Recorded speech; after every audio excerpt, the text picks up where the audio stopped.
1, 2, 14, 15, 22, 23. I have some more on my phone and on my email. More than 20 in Lily Lowe's possession. These are notices of violations or NOVs from the city's Department of Building Inspection. Everybody's really scared. Am I the next one who's going to get one? Lily founded Be Chinatown, that in addition to maintaining the history here, also serves as an advocate for small businesses around. On the same block of Waverly, she can count many shops that got the citations for not having permits for gates that some store owners tell us they inherited. But mostly, the citations were for awnings. That is actually written by a professional artist. Laura Lee has been operating a print shop here for more than 3 decades without any violations about their awning. The corrective action spelled out along with a 9 times box checked on most notices. Laura says creating confusion among the Cantonese and Mandarin-speaking neighborhood. What did we do wrong? And what is this 9 times about? What sign codes, We haven't moved our awnings in 30 or plus years, which a lot of local businesses in Chinatown is the same way. Another place hit with a violation is this place, this florist and aquarium, one that community members tell me has been closed for about 20 years. Awnings have been part of San Francisco's Chinatown for generations, so why now? A DBI spokesperson says they're legally bound to investigate anonymous complaints. In the past 3 months, they got 187 anonymous ones about awnings. They said our inspectors aren't trolling the streets looking for awnings that violate the building code, and adds if a violation is found, an NOV is issued regardless of how long the non-compliant condition has existed. The complaints were focused in 4 neighborhoods: Chinatown, the Richmond, the Haight, and the Tenderloin. The DBI says 62 have been doled out but couldn't specify the locations tonight. A spokesperson says most awning permits are issued over the counter and issued in less than 2 days and can cost up to $3,000. But that's money these small businesses, new and established, say they can't shell out. You can see how quiet the street is. I don't think we can afford that. We really need city's help to kind of mediate and not do 9 times or whatever they're trying to do. In San Francisco, Gia Vang, NBC, Bay Area News. Ethan's invincible. You can't. There isn't supposed to be a group of more than 100 standing here on Arguello Boulevard in the Presidio, but the road is closed by U.S. Park Police for a vigil for U.S. cycling champion Ethan Boyes. Some in the crowd. It's gonna suck not seeing him there. Taking turns. If we got a flat, he was the one that fixed it. If chain dropped, he was right there. To share stories and tears about their friend. I've just been trying to think of all the really good times and all the funny things, and I went through all my photos yesterday, and oh my god, so many funny times. He's just such a goofball. Heartbreaking to see. To others, he was a mentor. So Ethan was the only person I knew who raced bikes. And we always kind of knew him. He's kind of like a larger than life figure because I'm 14 when I first meeting him. U.S. Park Police say Boyes was hit by a driver who crossed into oncoming traffic Tuesday around 4 p.m.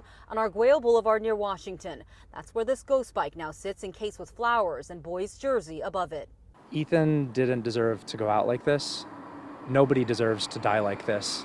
It was a wholly preventable death.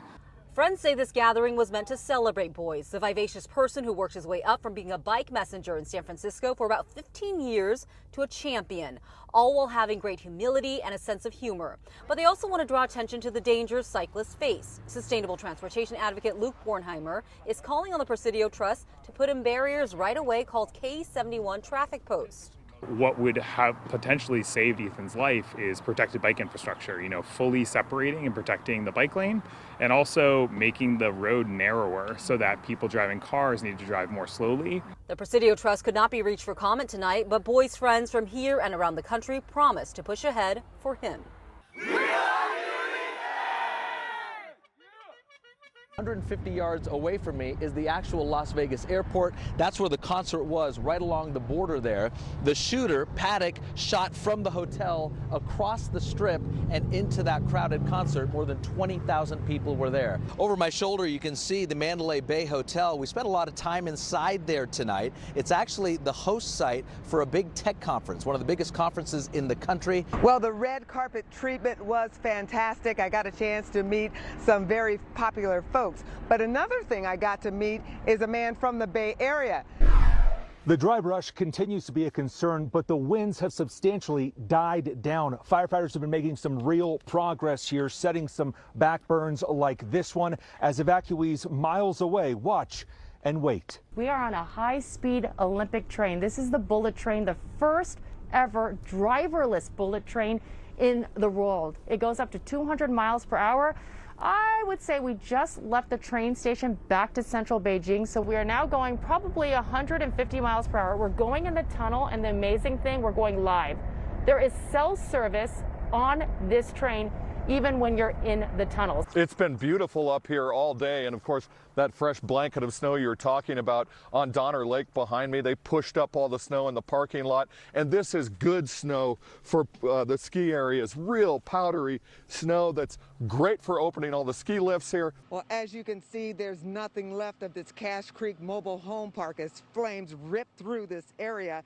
You can barely see the shell of a home here, and there are cars burned out everywhere. They are now inside the White House, and they're actually having a bit of a work day before the kind of celebration happens. We tried to talk to a whole cross-section of people. We didn't find a lot of Republicans or supporters of the Trump administration out here now, but we did find a Republican congresswoman who says that she will be there. The lights have been dimmed around the White House grounds, and that's because the fireworks show is going to be starting shortly. The activities are really rolling through pretty hardcore now, but really the bulk of the 49ers fans from the Bay Area, they'll start arriving here in South Beach and into Miami beginning Thursday and Friday.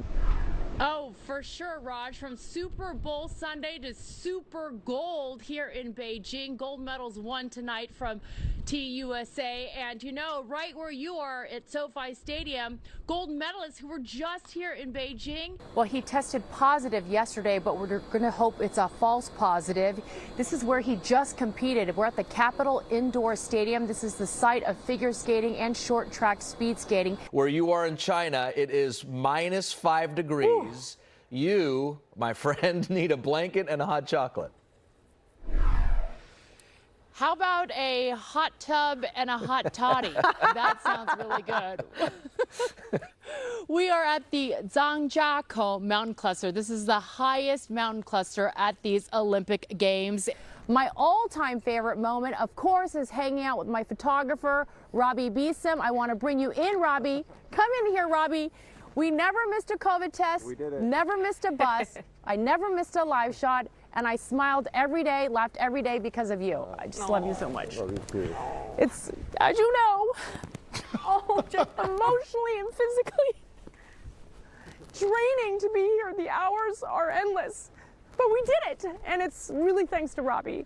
And we've had such a great time. This is the assignment of a lifetime. What's next now for you? Are you gonna go for the next Olympics? You're gonna relax? What are you gonna do? I'm gonna relax for a little bit, but definitely going for the next Olympics. I feel like I can't stop now when I'm just starting to figure out how to skate on the ice, you know? Yeah. It's just really started to come together in the last couple of years. So I definitely don't want to abandon it quite yet.